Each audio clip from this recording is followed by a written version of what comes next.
kejadiannya tuh pagi ya, sekitar jam 5:30 atau jam 6 lewat lah, itu 6:30 lah. Itu kan nunggu dari tim dari Sintang, senjata biusnya belum datang karena ada masalah di Ngabang. Jadi kita bilang sama Pak Dokter sama BKSDA itu, macam mana kalau kita patroli aja dulu. Karena terakhir kan yang putih itu terlihat di atas kandang mereka, di dekat kandang biawak. Karena yang putih, yang kuning belum kelihatan nih kan.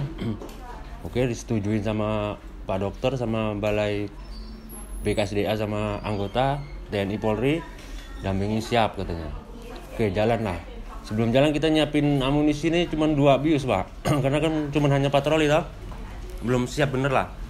Patroli, setelah sampai dekat kandang, itu yang nongol, yang keluar malah yang kuning, yang si LK itu. Jadi LK itu di depan, kita di urutan mobil nomor 3. Di depan tuh ada mobil kepala BKSDA sama Kapolres Singkawang. Kapolres turun, saya ngikut turun kan. Gimana Pak? Kita nggak bisa maju Pak. Karena jalan kan cuma satu mobil, nggak bisa nyalip, itu nggak bisa kan. Cuma dipantau tok. Dipantau dia tuh udah mau masuk ke kandang dekat pagar yang runtuh itu. Cuman mau masuk nggak jadi, duduk lagi. Mau masuk lagi, duduk lagi, nggak jadi lagi. Bergerak ke belakang, diam.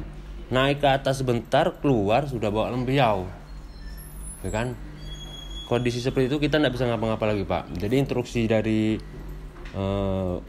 manajer apa itu yang punya Sinkazu, kita naik aja ke atas.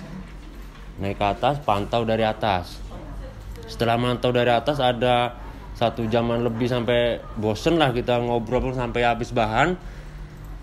Tahu-tahu dia nongol, posisi kita di atas, kita standby ke kandang. Dia nongol dari sebelah kanan Bang. Nongol dari kandang sebelah kanan, semak-semak itu kan. Si pawang manggil-manggil. LK katanya kan, diem duduk situ, udah nggak mau nurut. Ekornya tuh udah ngeliar kan. Si pawang bilang, Pak, ini si LK kayaknya udah kelihatan agresif ini. Loh kenapa Pak? Saya panggil udah nggak nurut, cuek dia lari ke belakang, ekornya gerak-gerak. Jadi instruksinya gimana Pak? Ya dibius lah Pak, awalnya begitu kan. Kita maju, koordinasi dengan TNI Polri, dengan BKSDA maju kan, geser rapat Pak, di sisi rapat sampai ke pojok dekat kandang burung kasuari, ada yang dibantai dia 1. Tapi cuma dibunuh aja, enggak dimakan Pak. Setelah maju dari kandang kasuari itu di jalan setapak itu kan, itu sekitar 15-an meter sampai 20, dia udah posisi siap Pak. Ya, si LK ini udah di bawah pohon di rimbunan semak-semak belukar. Terus dari pihak TNI Polri nanyakan ke saya, Pak, bius gimana senapang bius? Senapang bius enggak bisa Pak. 1, target terlalu jauh. 2, terlalu rimbun pepohonan dan semak-semak. 3, hujan gerimis toh. Jadi kalau bius angkat tangan Pak. Bukan percuma kan, takut kita malah. Kita mau maju, posisi dia nih udah kepepet. Binatang liar kalau udah kepepet dia diem Bang. Kalau belum kepepet dia masih mondar mandir kan. Kalau udah diem siaga udah kepepet. Karena sebelahnya tebing, belakangnya pagar, sebelah kanan kan udah laut.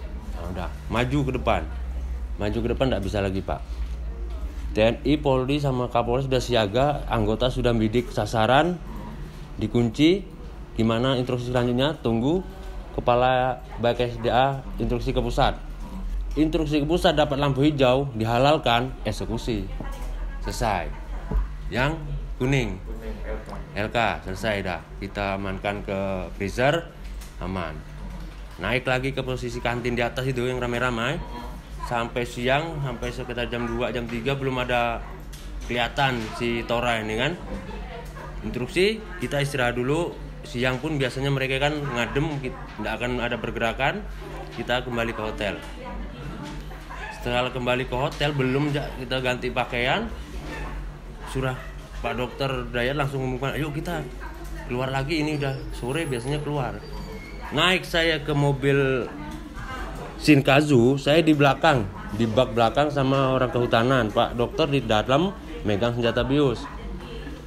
Pas turunan itu yang Bang Adi Disuruh gini tuh, dia di depan Pak. Saya kan panik, senjata di dalam.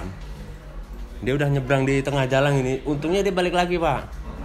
Balik lagi, saya diturunkan di situ, suruh standby bius, sama saya minta anggota satu, dikasih anggota dari Brimob senjata lengkap laras panjang, standby di situ, intai. Yang lain, rombongan lain tetap ke titik yang udah disepakati 3 kelompok itu toh. Di sana ndak ada keluar, balik ke titik awal. Lalu Pak Kapolres Singkawang bilang, Pak gimana nih caranya biar dia ada pergerakan atau keluar? Saya bilang, Pak kalau di Lampung biasanya, Lampung Sumatera itu biasanya pakai petasan, kalau enggak pakai meriam Pak. Dia jawab, oh saya ada peluru hampa katanya. Dia instruksikan anggotanya ngambil di mobil dia, sebentar datang lagi, dia koordinasi sama anggota, ini informasi peluru hampa. Sekali udah kami standby di pinggir hutan itu, di pinggir jalan itu kan, mereka peluru hampa, duas gitu kan, keluar dia jalan Pak. Jalan tuh kan, itu Pak, kita intai nih. Jalan terus, standby semua anggota standby jalan, berhenti dia Pak, berhenti baring santai itu loh, kayak kucing baring santai kaki di depan, cuman agak di rimbunan pohon itu. Itu belum ditembak bis ya? Belum, masih jauh, karena lereng gini kan Pak. Kita ini berjalan aja kalau nggak pegangan jatuh. Ini kita bisa jadi umpan santapan mereka nih Bang, kata orang Brimob TNI ini kan. Dia bilang, standby bius bisa nggak? Kalau jauh bius Pak nggak bisa. Kita bisa lebih dekat lagi bisa, dia bilang. Itu membuat lebih dekat untuk nyali juga itu. Nah, Mana meyakinkan? saya meyakinkannya Pak dari Brimob itu, Mas sampean berani maju ke pohon itu nggak? Saya berani Mas. Kami backing TNI kiri kanan 1 meter, dia bilang. Oke siapa? Instruksi dari belakang nih, Mas tahan dulu. Tunggu senjata bius yang dari Sintang yang di grup sebelah sana datang ke sini jadi double bius. Oke, tunggu pantau terus. Dia tidak akan bergerak, cuman ya nyelinguk gini sama kupingnya gerak-gerak gitu. Cuman terlalu rapat ya Pak. Kalau ditembak jarak jauh bius tidak akan bisa. Kalau kita udah fokus mandang dia, mandang lagi itu bercari lagi kita mana gitu kan. Setelah senjata dari Sintang datang, saya nanya, Mas kamu berani enggak maju ke pohon itu? Oh, kurang berani saya kata. Berarti yang Sintang itu siang hari ya? Iya. Waktu LK nggak ada ya? Nggak ada, dia belum nyampe. Ya, karena ada masalah mobil di Ngabang kan. Iya. Gitu dia bilang enggak berani. Nanti kita di backing TNI kiri kanan. Oh udahlah, ayo maju udah. Maju. Instruksi dari anggota TNI kiri kanan, maju selangkah, diem. Kami tetap backing kiri kanan 1 meter, jejer. Oke Pak, maju. Selangkah diem. Setelah dapat posisi pohon itu kurang lebih 10 meter kurang itu malah. Nggak nyampe 10 meteran itu. Posisi sudah siap, target dapat Mas, dapat. Siang saya dapat, oke, tembak bius itu yang ketiga. Tapi sebelum ini Mak, itu ada instruksi dari menteri dari pusat lah, menteri itu. Dirjen itu suruh tembak bius. Nggak usah dieksekusi kayak si LK, oke. Kita usahakan sampai pohon itu bisa nembak, kita tembak berbarengan. Setelah ditembak, bergerak dia ke belakang Mak. Berapa kali menembak? Itu pertama nembak 2. Kita maju, rupanya ditemukan 1 selongsong bius, masih utuh, rupanya nggak kena. Yang 1 kena, cuman kita kan belum tahu posisinya nih di mananya kenanya gitu. Setelah ke belakang, rupanya dia jatuh di jurang nih Bang, ada jurang, jatuh kan. Si anggota bilang, Pak ini ada bekas tapak dia jatuh ke jurang. Oh ya, kami standby di atas, anggota koordinasi dengan yang atas minta sterilkan di bawah. Kami standby di atas. Setelah sampai di bawah steril, kita turun ngikutin jejak. Turun di jejak, di bawah kan tanah merah. Di samping lagi, Pak ini ada jejaknya semak-semak nih Pak. Wah iya, saya bilang ini semak-semaknya ini udah hancur lah gitu kan, udah lurus lagi, mungkin udah kena, ini melayang-layang lah, udah ngambang. Geser sekitar 5 meter dari tentara itu, anggota udah ngode saya, Pak, udah nggak bisa ngomong dah, karena terlalu dekat.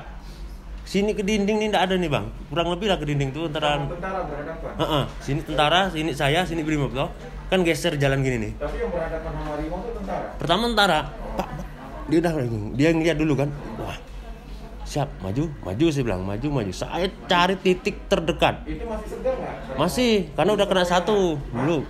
Dia diem. Diam. Rupanya udah kena satu sini. Setelah kita tahu kena itu karena udah dibius jatuh, baru tahu. Setelah saya udah paling dekat, saya tembak lagi, kena sini toh, puter, keliling, cari, disisir nih anggota nyisir masuk ke hutan, nggak ada ketemu. Instruksi dari Pak Kapolres di atas, yang mantu di atas, mereka target ini udah nyebrang ke jalan sebelah kan, oke jalan ke sebelah, nggak yakin, balik lagi ke tempat awal, balik lagi kan, terus bang, ini nih bang, buka rumput kacang-kacangan itu berbalik semua katanya. Kali ketemu ada intel dari Singkawang tuh reskrim kah? Nah dia nemukan, bang ini tapaknya nih di Tanah Merah nih gitu kan. Oke, oh iya pak, jalan ke depan. Begitu jalan di depan nih kurang lebih 10 meter ada gedukan tanah. Sini kayu melintang, dia di bawah nih pak. Anggota di atas ini tahu tuh. Ini pak turun, pak ada loncat semua tuh.